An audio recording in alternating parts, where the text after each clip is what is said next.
আসসালামু আলাইকুম। ওয়ালাইকুম আসসালাম। কেমন আছেন? এই তো আলহামদুলিল্লাহ ভালো। আপনি কেমন আছেন? এই তো আলহামদুলিল্লাহ। আচ্ছা, আমি আপনাকে তিনটা প্রশ্ন তো জিজ্ঞাসা করবো, যদি আপনার কোনো আপত্তি না থাকে।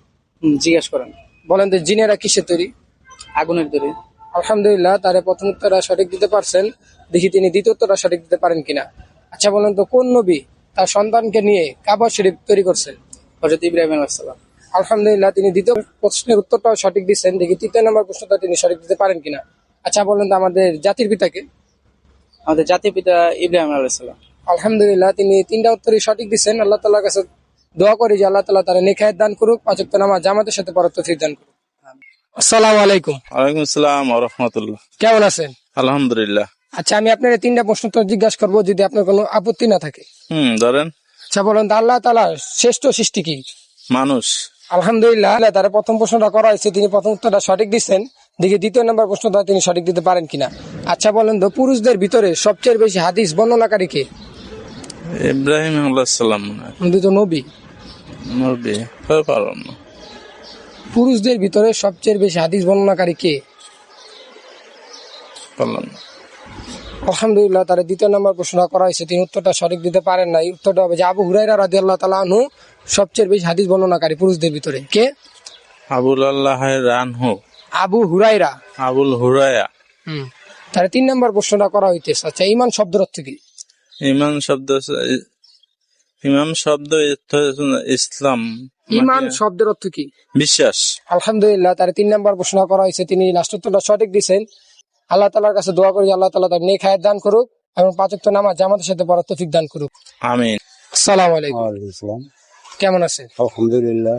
আচ্ছা, আমি আপনাকে তিনটা প্রশ্ন তো জিজ্ঞাসা করবো, যদি আপনার কোনো আপত্তি না থাকে। হ্যাঁ বলেন। ইমামের পিছে যারা নামাজ পড়ে তাদেরকে কি বলা হয়? মুক্তাদি বলা হয়। তো আলহামদুলিল্লাহ, প্রথম প্রশ্নটা করা হয়েছে, তিনি প্রথম উত্তরটাই সঠিক দিচ্ছেন। দেখি দুই নম্বর উত্তরটা তিনি সঠিক দিতে পারেন কিনা। ঈমান শব্দের অর্থ কি? ইমাম শব্দ অর্থ হলো ইমান। ঈমান শব্দের অর্থ কি? এই যে ইমান শব্দ হইলো সত্যভাবে চলা, মানুষের সত্য কথা বলা। শব্দের অর্থ কি? অর্থ ভালো।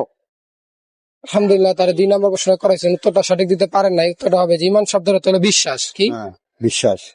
আলহামদুলিল্লাহ, তার তৃতীয় নম্বর প্রশ্নটা করা হইতেছে, কোন নবীজি এবং তার ছেলে মিলে কাবার শরীফ তৈরি করেন? হযরত ইব্রাহিম খলিলুল্লাহ। আলহামদুলিল্লাহ, তিনি তিন নম্বর প্রশ্নটা সঠিক দিচ্ছেন।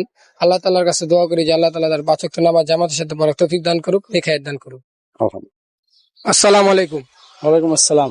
কেমন আছেন? আলহামদুলিল্লাহ। আচ্ছা, আমি আপনার তিনটা প্রশ্ন তো জিজ্ঞাসা করবো, যদি আপনার কোনো আপত্তি না থাকে। জি করেন। আচ্ছা বলেন তো, মহিলাদের ভিতরে সবচেয়ে বেশি হাদিস বর্ণনাকারী কে? মা ফাতেমা। চেষ্টা করেন ইনশাল্লাহ। মা ফাতেস।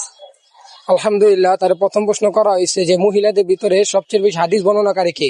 মহিলার ভিতরে সবচেয়ে বেশি হাদিস বর্ণনাকারী হলো আয়েশা রাদিয়াল্লাহু তাআলা আনহা। কে? আয়েশা রাদিয়াল্লাহু তাআলা। আলহামদুলিল্লাহ। আচ্ছা, তার দ্বিতীয় নম্বর প্রশ্ন করা হইতেছে, তাহারাত শব্দের অর্থ কি? তাহারাত শব্দের অর্থ কি? ইমান। তাহারাত শব্দের অর্থ কি? জি পাই যায়।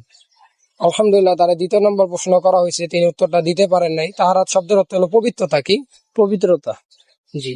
তার তিন নম্বর প্রশ্নটা করা হইতেছে, আচ্ছা বলেন তো, ফরজ ইবাদতের ভিতরে সর্বপ্রথম ফরজ ইবাদত কি? সালাত। আলহামদুলিল্লাহ, তার তিনটা প্রশ্ন করার কথা ছিল, তিনি লাস্ট উত্তরটা সঠিক দিচ্ছেন। আল্লাহ তাআলার কাছে দোয়া করি আল্লাহ তাআলা তার হেদায়েত দান করুক এবং পাঁচ ওয়াক্ত নামাজ জামাতের সাথে পড়ার তৌফিক দান করুক। আসসালামু আলাইকুম। দা ইসলামিক মাইন্ডেড স্টুডিও চ্যানেলে আপনাকে স্বাগতম। আমাদের ভিডিওটা যদি ভালো লেগে থাকে, প্লিজ সাবস্ক্রাইব, ফলো, শেয়ার করে পাশে থাকবেন। আসসালামু আলাইকুম।